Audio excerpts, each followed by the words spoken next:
Good morning students, welcome to mega D classes. Last time बच्चों हमने kingdom Monera के बारे में पढ़ा था। अब हम 5 किंगडम क्लासिफिकेशन के सेकंड किंगडम के बारे में बात करेंगे and that is kingdom protista.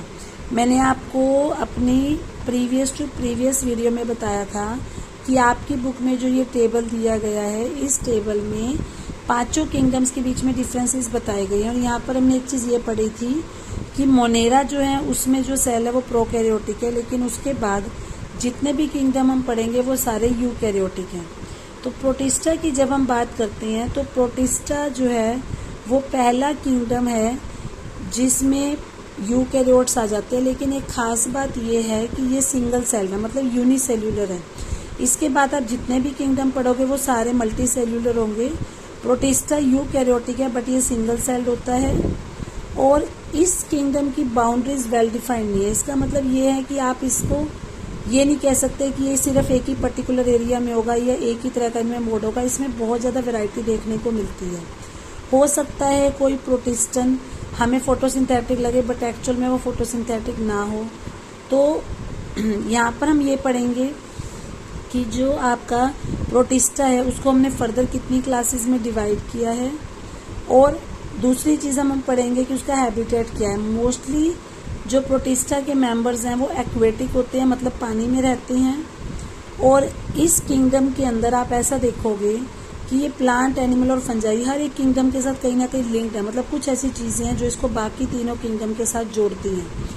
और क्योंकि यूकैरियोट होते हैं तो इस वजह से इनका जो न्यूक्लियस है वो वेल डिफाइंड होता है और इनमें मेम्ब्रेन बाउंड ऑर्गेनेल्स भी प्रेजेंट होते हैं। इसके अलावा इनमें मूवमेंट करने के लिए फ्लैजिला और सीलिया पाए जाते हैं, और ये एसेक्सुअल रिप्रोडक्शन भी कर सकते हैं, सेक्सुअल रिप्रोडक्शन भी कर सकते हैं। अगर सेक्सुअल रिप्रोडक्शन करेंगे तो इसमें सेल फ्यूजन, मतलब सेल्स जुड़ेंगे और जाइगोट बनेगा। अब यहाँ पर आपने फ्लैजिला और सीलिया का नाम सुना, हो सकता है आपने इनके बारे में ना पढ़ा हो। तो ये एक तरह के सेल ऑर्गेनेल्स ही होते हैं। जैसे कि अगर आप पैरामीशियम की बात करो तो पैरामीशियम की बॉडी पे छोटे छोटे हेयर लाइक स्ट्रक्चर्स होते हैं जो उसकी पूरी बॉडी को कवर करते हैं, उन्हें हम बोलते हैं सीलिया।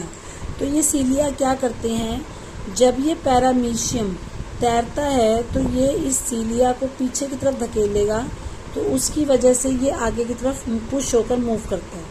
तो सीलिया नॉर्मली ज़्यादा होते हैं, लेकिन जब हम बात करते हैं फ्लैजिला की तो फ्लैजिला जो है एक लॉन्ग ट्यूब लाइक स्ट्रक्चर होता है।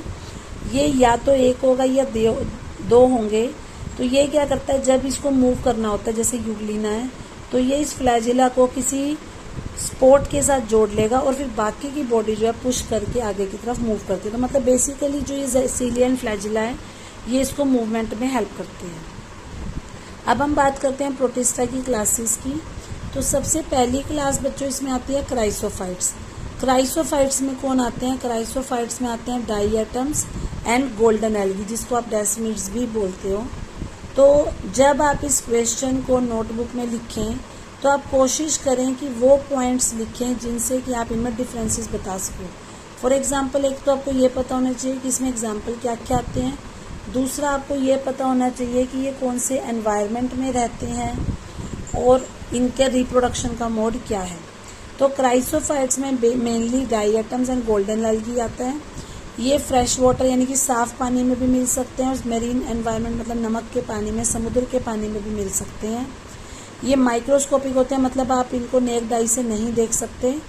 और जनरली ये वाटर करंट मतलब पानी के अंदर तैरते रहते हैं। जैसे आपने देखा होगा कहीं पर भी रुका हुआ पानी होता है नदी का या जोड़ का, उसके ऊपर आपको एक हरी हरी सी लेयर दिखती होगी, उसको हम बोलते हैं प्लैंकटन। तो वो बेसिकली क्राइसोफाइट्स ही होती हैं। और क्योंकि इनका कलर ग्रीन रहता है तो ये फोटोसिंथेटिक है, मतलब ये फोटोसिंथेसिस कर सकते हैं। अब जो चीज़ मैं आपको बताऊंगी वो काफ़ी ज़्यादा इंपॉर्टेंट है, जनरली पूछी भी जा सकती है। जब हम बच्चों बात करते हैं डाईएटम्स की, तो डाईएटम्स की जो सेल वॉल है वो 2 ओवरलैपिंग शेल्स की फॉर्म में होती है। मतलब जिस तरीके से आपके घर में सोप डिश होती है, साबुनदानी होती है जिसमें आप साबुन रखते हो, उसमें एक नीचे का बेस होता है और एक उसके ऊपर की कैप होती है। तो उसी तरीके से डाईएटम्स के अंदर भी जो सेल वॉल है वो 2 शेल बना लेती हैं और वो आपस में सोप बॉक्स की तरफ फिट हो जाती है। और ये जो सेल वॉल है ये जनरली बनी होती है सिलिका से और ये इनडेस्ट्रक्टिबल, मतलब ये आसानी से टूटती नहीं है। तो क्या होता है, जो ये डाई एटम्स हैं अगर ये मर भी जाते हैं तो भी ये अपनी सेल वॉल का जो अमाउंट है, मतलब जो बची हुई सेल वॉल है वो अपने हैबिटेट में इकट्ठी करते रहते हैं। मतलब कि बाकी का ऑर्गेनिज्म चाहे डेड भी हो जाए लेकिन उसके बाहर की जो सेल वॉल है वो उनके वहाँ पे एक्यूमुलेट होती रहती है, डिपॉजिट होती रहती है।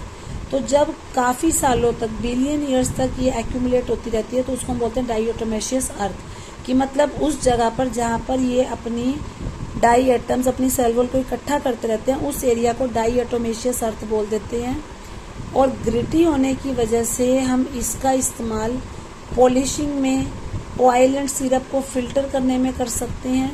और डाई एटम्स ही वो मेन ऑर्गेनिज्म है जो ओशियंस में प्रोड्यूसर्स का काम करते हैं। मतलब सबसे ज़्यादा जो फोटोसिंथेसिस करके जो प्रोडक्ट्स बनते हैं वो डाई एटम्स ही बनाते हैं। इसके बाद बच्चों जो नेक्स्ट आपके पास आता है दैट इज़ द डाइनोफ्लैजिलेट्स। ये ऑर्गेनिज्म मोस्टली मैरीन होते हैं, मतलब सिर्फ समुद्र के पानी में मिलते हैं। फोटोसिंथेटिक अपना फूड खुद बना सकते हैं। इनके अंदर अलग अलग पिगमेंट्स होते हैं तो इस वजह से ये आपको देखने में येलो भी दिख सकते हैं, ग्रीन भी दिख सकते हैं, ब्राउन भी दिख सकते हैं, ब्लू भी दिख सकते हैं, रेड भी दिख सकते हैं। वो डिपेंड करता है कि कौन सा पिगमेंट उनके अंदर ज़्यादा अमाउंट में प्रेजेंट है।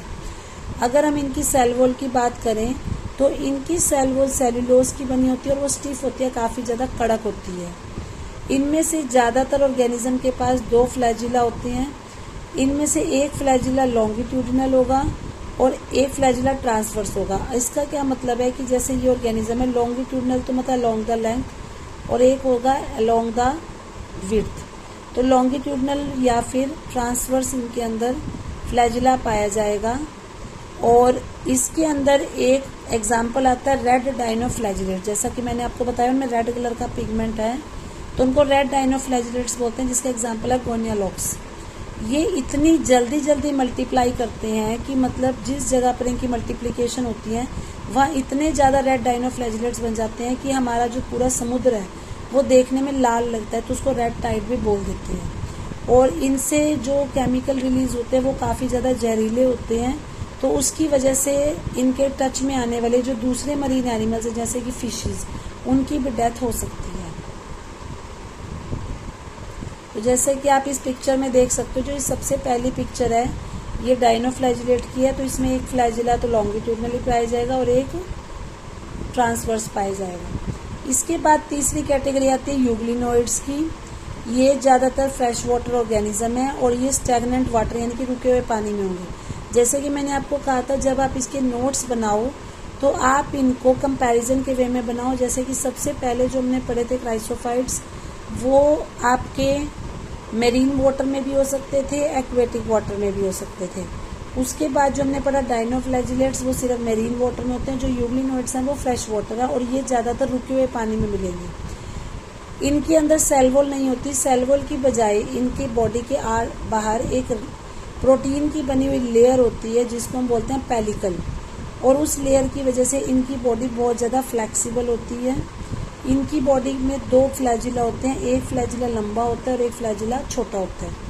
तो वैसे तो ये फोटोसिंथेटिक होते हैं, मतलब अपना फूड खुद बना सकते हैं in the presence of sunlight. लेकिन अगर इनको कभी सनलाइट नहीं मिलती तो उस केस में ये हेट्रोट्रॉफ्स की तरह बिहेव करेंगे। मतलब उस केस में ये दूसरे ऑर्गेनिजम्स को प्रेडेट करके, शिकार करके अपना भोजन बना सकते हैं।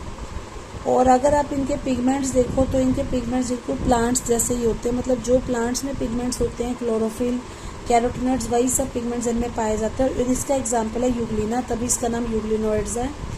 तो यूग्लिना का जैसे आप यहाँ पे पिक्चर देख सकते हो, इस तरह की शेप होती है और इसमें जनरली 1 या 2 फ्लैजिला पाए जाते हैं।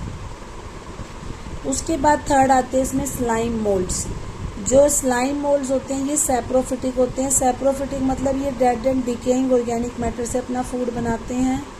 तो जहाँ कहीं भी प्लांट की कोई ट्विग यानी कि कोई ब्रांच या लीव्स गल सड़ जाती है, ये वहाँ पे जाकर जो है उसको एनगल्फ करके अपना फूड बनाना शुरू कर देते हैं। अगर इनको अच्छी कंडीशन मिल जाए, जैसी कंडीशन इनको चाहिए, तो ये एग्रीगेशन मतलब बहुत सारे इकट्ठे होकर एक स्ट्रक्चर बना देते हैं जिसको हम बोलते हैं प्लाज्मोडियम। और ये प्लाज्मोडियम धीरे धीरे बहुत सारे एरिया में ग्रो कर सकता है। बट अगर इनको कंडीशन अपने अकॉर्डिंगली नहीं मिलती, अनफेवरेबल मिलती हैं, तो जो ये प्लाज्मोडियम इन्होंने बनाया है ये टूट जाएगा, डिफ्रेंशिएट हो जाएगा और छोटे छोटे स्पोर्स बना देगा। उन स्पोर्स के बाहर वॉल होगी और ये स्पोर्स का ये फ़ायदा होता है कि ये स्पोर्स इसको बहुत सारे सालों तक किसी भी तरह के डैमेज से बचाते हैं। मतलब एक तरह से रेजिस्टेंट हो जाते हैं कि इन पे किसी भी चीज़ का फिर असर नहीं पड़ता, और जैसे ही इनको दोबारा से फेवरेबल कंडीशन मिलेंगी तो ये स्पोर्स फट जाएंगे और नए ऑर्गेनिज्म बना देंगे। तो एयर करंट की हेल्प से ये स्पोर्स जो अलग अलग जगह पे जाके गिर जाते हैं। तो जैसे कि आपको यहाँ पे इस पिक्चर में दिखाया हुआ है, इस तरीके से इसके अंदर स्पोर्स आपको दिख जाएंगे। इसके बाद जो लास्ट कैटेगरी आती है उसमें आते हैं प्रोटोजोन्स। प्रोटोजो आपने जरूर पढ़ा होगा जूनियर क्लासेस में। ये हेटेरोट्रोफ्स होते हैं, इसका मतलब ये अपना फूड खुद नहीं बना सकते। ये या तो प्रेडेटर्स मतलब शिकारी की तरह रहेंगे, या पैरासाइट परजीवी की तरह किसी और ऑर्गेनिज्म की बॉडी के अंदर या बाहर रहकर न्यूट्रिशन ले सकते हैं, और ये काफ़ी हद तक एनिमल्स को रिजेंबल भी कर सकते हैं। प्रोटोजोन्स को हमने 4 ग्रुप में बांट दिया। सबसे पहले आते हैं अमीबॉइड प्रोटोजोन्स। अमीबा का नाम आपने सुना होगा, वो इसी में आते हैं। ये फ्रेश वाटर में भी रह सकते हैं, सी वाटर में भी रह सकते हैं, या फिर गीली मिट्टी में भी रह सकते हैं। इनके बॉडी में स्यूडोपोडिया होता है। स्यूडोपोडिया के बारे में भी आपने 10th में पढ़ा होगा, जैसे अमीबा में होता है। तो स्यूडोपोडिया की हेल्प से ये अपने शिकार को पकड़ लेते हैं, और इनमें जो ऑर्गेनिजम्स समुद्र में पाए जाते हैं उनके जो शेल है या जो सेल वॉल है वो सिलिका की बनी होती है। और एंटी अमीबा जो इसका एग्जांपल है वो पैरासाइट की तरह भी काम करता है। मतलब जो ये एंटी अमीबा है ये जनरली पानी में होता है। तो अगर आप किसी फ्रूट या वेजिटेबल को बिना धोए खा लेते हो और उसमें एंटी अमीबा, और अगर ये आपके पेट में इंटेस्टाइन में चला जाए तो इसकी वजह से लूज मोशन भी हो सकते हैं, डिसेंट्री भी हो सकती है। तो ये पैरासाइट की तरह मतलब हमारे इंटेस्टाइन के ऊपर काम करता है। सेकेंड नंबर पे आते हैं फ्लैजिलेटेड प्रोटोजोन्स। इन मेंबर्स ये फ्री लिविंग भी हो सकते हैं, मतलब अकेले भी रह सकते हैं, या किसी और ऑर्गेनिज्म के ऊपर एज अ पैरासाइट भी रह सकते हैं। इनकी बॉडी में फ्लैजिला पाया जाता है और इनकी वजह से बीमारियां हो सकती हैं, लाइक स्लीपिंग सिकनेस। ट्रिपैनोसोमन नाम का एक प्रोटोजोआ है जिसकी वजह से स्लीपिंग सिकनेस मतलब कि सोने में कुछ प्रॉब्लम हो सकती है, उस तरह की डिजीज भी हो सकती है। इसके बाद बच्चों तीसरी कैटेगरी आती है सिलिएटेड प्रोटोजोन्स। नाम से पता चल रहा है कि इनकी बॉडी पे 1000 ऑफ सीलिया होते हैं जो इनको मूव करने में हेल्प करते हैं, और ये भी एक्वेटिक है, पानी में रहते हैं। इनकी बॉडी के अंदर एक कैविटी या गलट पाई जाती है, और जब इनकी सीलिया के बीच में मूवमेंट होती है तो उसकी वजह से जो ये फूड है ये इसको अंदर लेते हैं, और इसके अलावा ये खुद भी मूव कर सकते हैं। तो इसका एग्जांपल है पैरामीशियम। तो पैरामीशियम के बाहर जो आपको ये ब्लैक ब्लैक छोटे छोटे दिख रहे हैं ये सीलिया है। तो ये सीलिया एक तो फूड को एनगल्फ करके इस गलट के अंदर डालने में हेल्प करेंगे, इसके अलावा वो ऑर्गेनिज्म को भी मूव करने में हेल्प करता है। उसके बाद लास्ट आता है बच्चों स्पोरोजोआ। स्पोरोजोआ इनको इसलिए बोला गया है क्योंकि इनकी लाइफ साइकिल में एक स्टेज ऐसी आती है जब ये छोटे छोटे स्पोर्स बनाते हैं जिसकी वजह से इन्फेक्शन कर सकते हैं। इनमें जो सबसे ज़्यादा नोटोरियस यानी कि सबसे ज़्यादा नोटी है वो है प्लाज्मोडियम, जो मलेरिया कोज करता है, जो आपने डेफिनेटली सुना होगा, क्योंकि मलेरिया एक ऐसी डिजीज़ है जो हमारे को इफेक्ट करती है। तो वो स्पोरोजोआ ये मलेरिया में क्या होता है, जब ये हमारी बॉडी में जाएगा, जो ये प्रोटोजोआ है प्लाज्मोडियम, तो हमारी बॉडी में जाके बहुत सारे दाने बना देगा स्पोर्स, और ब्लड के थ्रू वो इन्फेक्शन को हमारी पूरी बॉडी में सर्कुलेट कर देता है, जिसकी वजह से हमें ज़्यादा वीकनेस हो जाती है। तो ये जो हमने 4 ग्रुप्स पढ़े, sporozoans, ciliated protozoans, flagellated protozoans and amoeboid protozoans, ये सारे प्रोटोजोन्स के एग्जाम्पल्स है। तो टोटल 5 क्लासेस हमने आज प्रोटिस्टा में पढ़ी, और उन 5 क्लासेस के क्या क्या एग्जाम्पल हैं, फर्दर उनकी क्या ग्रुपिंग्स हैं, किस किस हैबिटेट में वो रहते हैं, किस तरीके से वो अपना फूड लेते हैं। आप इन सारी चीज़ों का एक कंपैरेटिव जो है अपने आप बना सकते हैं। अगर फिर भी आपको कोई डाउट है तो आप मुझे मैसेज या कमेंट कर सकते हैं।